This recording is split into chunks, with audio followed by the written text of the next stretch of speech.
What is your thought about world leaders taking their private jets to global warming summit? Someone says it is not a global warming summit but a festival of hypocrisy. What can you say about that? Well, it's normal for a president of the United States or a prime minister of Australia or a prime minister of England or whatever to go by his own personal or his own country provided jet plane to functions. You know, it's always been that way. And when the prime minister of Australia flies to England, for example, he would take with him on his Air Force plane an entourage.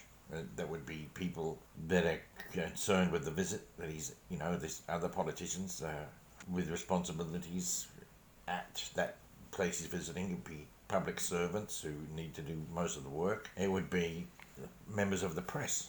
So it's okay to do that. That's not a problem. But the problem that I have is that, and this is what I've heard from watching news, that Joe Biden from America flew 84 of those great big black bulletproof SUVs all the way from America to France and then probably on to Glasgow for the climate change summit. And he did that. He flew them. It's as if they don't have any cars in France or Rome or in England that they could have used. And why the hell would he need 84. Well, it was actually 84 of those. Why would he need those? And how many jets did he need to put them all into? I mean, he could have sent them over by sea a couple of months beforehand. But really, why did he need them? Then we promptly got in there and fell asleep while everybody was talking. So the point of him being there, I don't know what the point of him being there is. He could have slept at home and been there. He could have done it online. In the modern day and age. But there are reports that there are 400 private jets that went to that summit. 400. And some of the richest people in the world are going to get richer because of climate change. This is what, it's hard for me to, climate change, if somebody's getting rich from it, you've got to look into it, haven't you?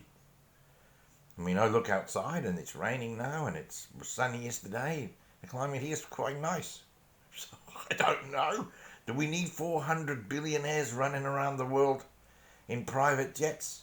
Do we need Joe Biden falling asleep there when he could have slept in his own bed?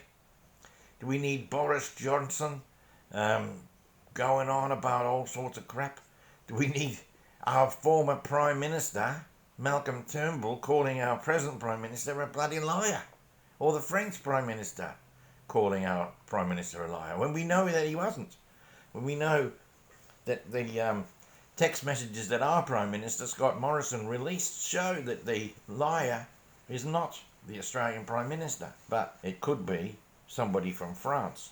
Anyway, that's my thoughts on it. It's hypocrisy, it's silly, it doesn't do anything except line the pockets of the people that have already gotten rich from it. And I'm really sorry to see our Queen getting involved. Well, God, the Queen, please, Your Majesty, you don't need to do this. You've never been political in your life before. You don't need to start now, because it's not going to end well, I don't think, because it will all come out one day that the people just lined their pockets. That's what I believe. That's my 2 cents worth. It's my opinion.